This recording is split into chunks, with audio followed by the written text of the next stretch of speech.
Witam was kochani, dzisiaj omówimy sobie najważniejsze zasady gry w Kuku. Kuku to gra karciana, którą chyba każdy kojarzy mniej lub bardziej i oprócz zasad powiemy sobie jeszcze o najciekawszej części gry, czyli o karach dla przegranego, więc zostańcie do końca. Kuku może grać od 2 do nawet 10 osób. Im więcej, tym lepiej. Do gry w Kuku używa się pełnej talii kart. Można grać również z jokerami, 2 lub 1, albo wcale. Rozdający zaczyna rozdawać od gracza siedzącego po jego lewej stronie i ten gracz dostaje 4 karty. Pozostali gracze 3 karty. Każdy gracz powinien posegregować sobie karty kolorami lub wartościami, czy też figurami. Kuku zbiera się układy. Każdy dąży do tego, aby uzbierać w swojej ręce 3 karty o takim samym kolorze lub figurze. 3 karty o takim samym kolorze to na przykład 3 kiery, a o takiej samej figurze to na przykład 3 ósemki. Zabawę zaczyna gracz, któremu rozdaliśmy 4 karty. Tutaj jest to niebieski. Jedną kartę z ręki, która mu najbardziej nie pasuje, musi przekazać następnemu graczowi. Posiada on 3 karty w kierach i trefla, więc logiczne jest, że przekaże on następnej osobie 6 trefl. Niebieski posiada teraz w ręce 3 karty o tym samym kolorze. Może zatem powiedzieć kuku i wygrać. Kuku. Nie można natomiast powiedzieć kuku, jeżeli posiada się w ręce 4 karty, lub jeżeli nie posiada się w ręce 3 kart o takim samym kolorze lub figurze. W takim przypadku gra się kończy, a ten gracz przegrywa. Niebieski wygrał, ale nie może pokazać on kart swoim przeciwnikom. Pozostali grają do końca, aż do wyłonienia przegranego. Zobaczmy, jakie sytuacje mogły nam się przydarzyć podczas rozgrywki. Teraz kolej różowego, ponieważ ma 4 karty. 2 z nich pasują kolorem, czyli kara. Postanawia oddać rywalowi 6 trefl. Czerwony ma 2 karty pasujące kolorem i 2 karty pasujące wartością, czyli 6. Logiczne jest więc, że pozbędzie się 10 pik. Żółty ma dylemat, ponieważ ma 2 karty w kierach i 2 w pikach, ale którąś musi oddać. Postanawia oddać przeciwnikowi 10 pik. W podobnej sytuacji znalazł się różowy. Postanowił również pozbyć się 10.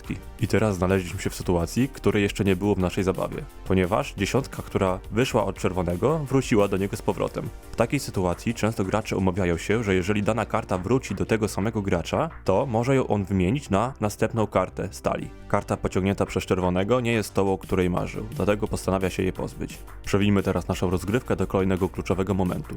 Różowy wymienia kartę, która do niego wróciła i wylosował 5 trefl. 5 ta mu nie pasuje, dlatego przekazuje ją swojemu rywalowi. Karta ta jest spełnieniem marzeń czerwonego, ponieważ daje mu kuku. Teraz oddaje kartę, która mu nie pasuje i mówi kuku. Żółty znowu ma dylemat i decyduje się na oddanie przeciwnikowi 8 kier. 3 ósemka różowemu daje kuku. Oddaje ona Sakaro i mówi kuku. Żółty jako jedyny nie powiedział kuku i on jest przegranym. Zanim przejdę do najciekawszej części gry, czyli kary dla przegranego, wspomnę jeszcze krótko o jokerach. Działanie jokera jest bardzo proste. Joker zastępuje kartę, której nam brakuje. Jeżeli mamy 2 karty w tym samym kolorze, to joker będzie 3. brakującą kartą. I mając takiego jokera, mamy kuku. Jeżeli natomiast mamy 2 karty o takiej samej figurze, na przykład 2 ósemki, to joker również zastępuje tutaj 8 i daje nam kuku. Po zakończonej rozgrywce gracz żółty będzie starał się o jak najmniejszą karę. Musi on teraz odgadnąć układ każdego z graczy. Każdy gracz powinien powiedzieć, jaki rodzaj układu posiada. Czy jest to kolor, czy figury. Niebieski mówi kolor.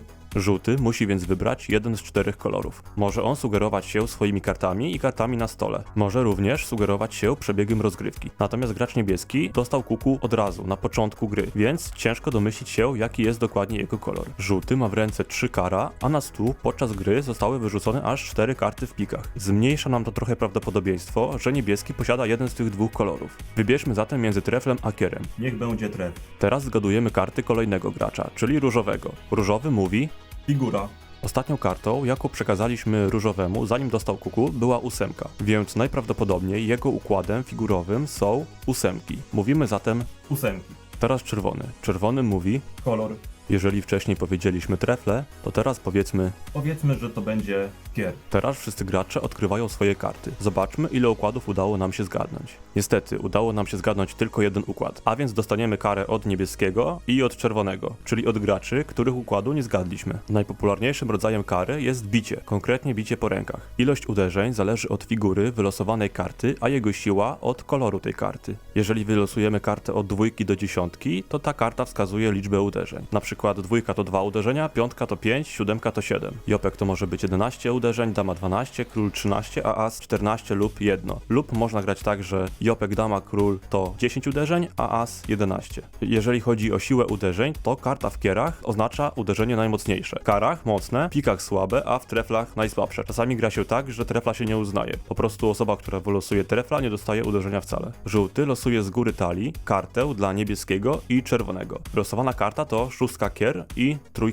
pik. szóstka kier oznacza 6 najmocniejszych uderzeń przez niebieskiego, a trójka pik 3 słabe uderzenia czerwonego. Jeżeli gralibyśmy jokerami, to wylosowany joker może oznaczać 0 uderzeń lub przeciwnie, może podwajać liczbę uderzeń, czyli po wylosowaniu jokera losujemy następną kartę i ilość uderzeń mnożymy razy 2, czyli w przypadku dziewiątki trefl byłoby to 18 najsłabszych uderzeń, ale gdyby wylosowaną kartą była dziesiątka kier, byłoby to już aż 20 najmocniejszych uderzeń. Pierwszy sposób to uderzenie przez przeciwnika pełną talią kart po kostkach. Ilość i siła tych uderzeń zależy od wylosowanej karty. Tutaj byłoby to 6 najmocniejszych uderzeń. Drugi sposób, mniej przyjemny, polega na uderzeniu dwoma palcami przegranego po wewnętrznej lub zewnętrznej stronie nadgarstka. Kolejny rodzaj kary to punkty karne. Na potrzeby naszej bezkrwawej wersji kuku można się umówić, że każdy nieodgadnięty kolor lub figura to punkt karny dla przegranego. W tej sytuacji gracz żółty dostałby 2 punkty karne, ponieważ nie odgadł kart niebieskiego i czerwonego. Można ustalić, do ilu punktów karnych trwa rozgrywka.